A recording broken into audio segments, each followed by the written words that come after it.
ஓம் சாய்ராம். என் அன்பு குழந்தையே, இதை கேட்காமல் சென்று விடாதே.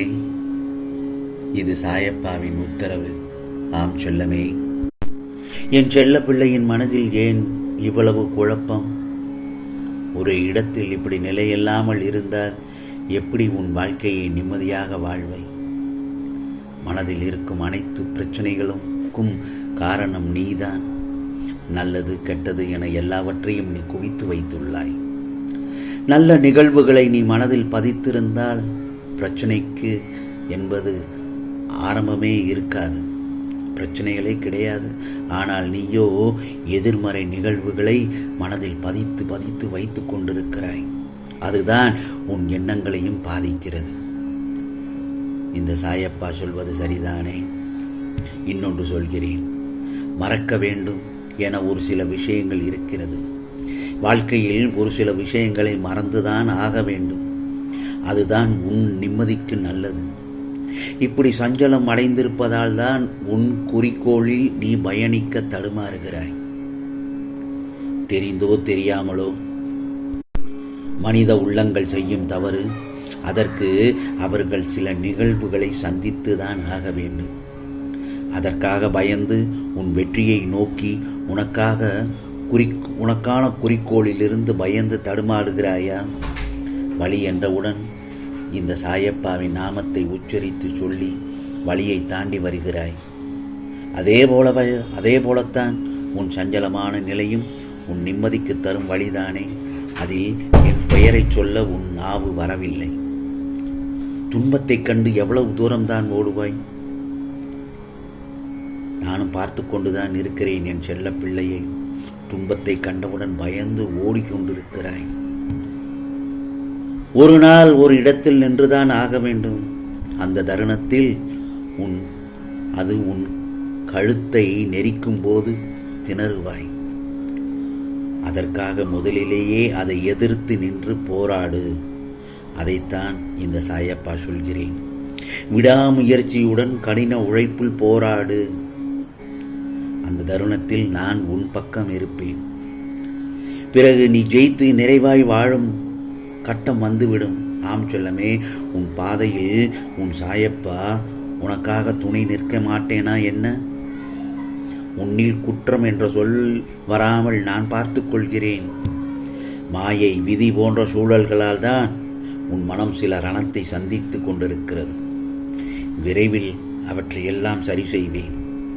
அதுவரை நான் கொடுத்த 2 பொக்கிஷங்கள் உன் மனதிலும் புத்தியிலும் வைத்து உனக்கான பாதையில் நீ பயணம் செய்ய காத்து கொண்டிருக்க வேண்டும்.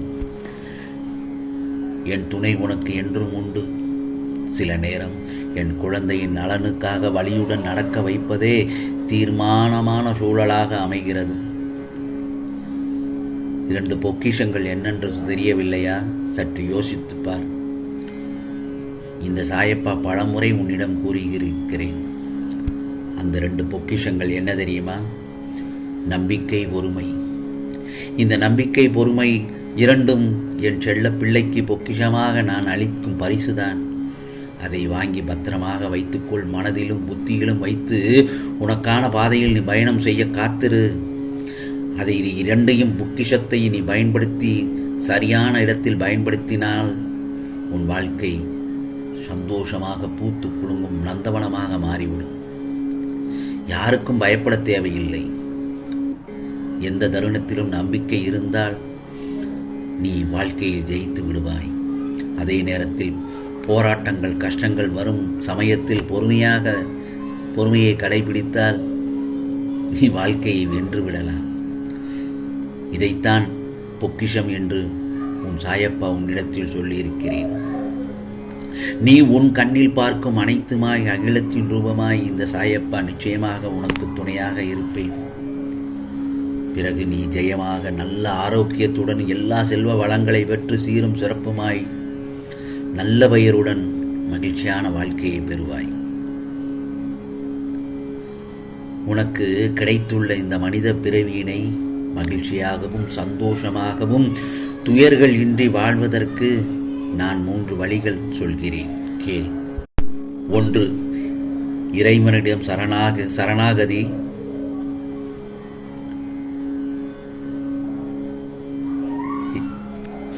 ஒன்று இறைவனிடம் சரணாகதி வழிபாடுகள், இரண்டாவது சக உயிர்களை போற்றுதல், மூன்றாவது தான தர்மங்கள். இந்த மூன்றையும் கடைபிடிப்பவர்களால் மட்டுமே இருக்கும் காலத்தினையும் வரும் பிறவிகளையும் நிம்மதியாக கடக்க இயலும். இதோ உனக்கான காலத்தை நான் உருவாக்கிவிட்டேன் இந்த சாயப்பா. இன்னும் சில நாட்களில் அதில் நீ பயணம் செய்ய போகிறாய். எட்டி பிடிக்க முடியாத வேகத்தில் பறக்கின்றது காலம். இப்படி ஒரு சொடக்கு போடுவதற்குள் அன்றைய பொழுது ஓடிவிடுகிறது. அதில் ஓடும் ஓட்டம் நமக்கு ஒன்றும் புரியாத புதிராகத்தான் இருக்கிறது. ஆனால் அதனை ஓட்டும் ஓட்டுநரை நாம் தானே. அதனை நன்றாக ஓட்ட வேண்டும். நடப்பவை அனைத்தும் நன்மையாகவே இருக்க வேண்டும் என்றால் அது அனைத்தும் நாம் அனைவரிடமும் நடந்து கொள்ளும் தன்மையை பொறுத்ததுதான். ஆகவே உனது வாழ்வானது உனது எண்ணப்படிதான் நடக்கும். எண்ணத்தை எப்போதும் தூய்மையாக வைத்திருக்க வேண்டும். காத்திரு. உனக்கான காலமும் நேரமும் வரும் வரை பொறுமையாக காத்திரு. உன்னிடம் எடுத்துச் செல்ல ஏதும் இல்லை. உன்னிடம் எடுத்துச் செல்ல ஏதும் இல்லை என்று தெரிந்த பின்னும் இங்கு பலருக்கு கொடுத்து செல்ல மனம் வருவது இல்லை. நீ எனக்காக அன்னதானம் செய்தால் நீ கொடுக்கும் ஒவ்வொரு பருக்கைக்கும் நான் உனக்கு 2 மடங்கு நல்லதை செய்வேன். இது சாயப்பாவின் சத்திய வாக்கு, வேத வாக்கு. நீ செய்யும் தானம் மனிதர்களுக்கு மட்டுமல்ல, 5 அறிவு படித்த பிராணிகளுக்கும் உணவு கொடுப்பது எனக்கு மிகவும் பிடிக்கும். இதை நீ நினைவில் கொண்டு உன் அன்றாட வாழ்க்கையில் பின்பற்றி வாழ கற்றுக்கொள். உன் சாயப்பா சொல்வதை கேட்பாய்தானே. என்னிடத்தில் நீ அசைக்க முடியாத நம்பிக்கையுடன் ஆழமான அன்பை வைத்திருக்கிறாய். அப்படி இருக்கும் பட்சத்தில் இதை தவிர வேறு வழிபாட வேண்டாம். ஏனென்றால் என்னை நம்பினோரை நான் யாரையும் கைவிட்டதில்லை. நிச்சயமாக என் செல்லப்பிள்ளை, உனக்கானது எல்லாம் நன்மையாகத்தான் நடக்கும். என் சொல்படி கேட்டு நடந்தால், நான் கூறிய நல்லதொரு செயல்களை அதை நீ வாழ்க்கையில் கடைபிடிக்க கற்றுக்கொண்டால் உனக்கானது நிச்சயமாக நல்லதாகத்தான் நடக்கும். ஆம், இது சாயப்பாவின் சத்திய வாக்கு, அருள் வாக்கு.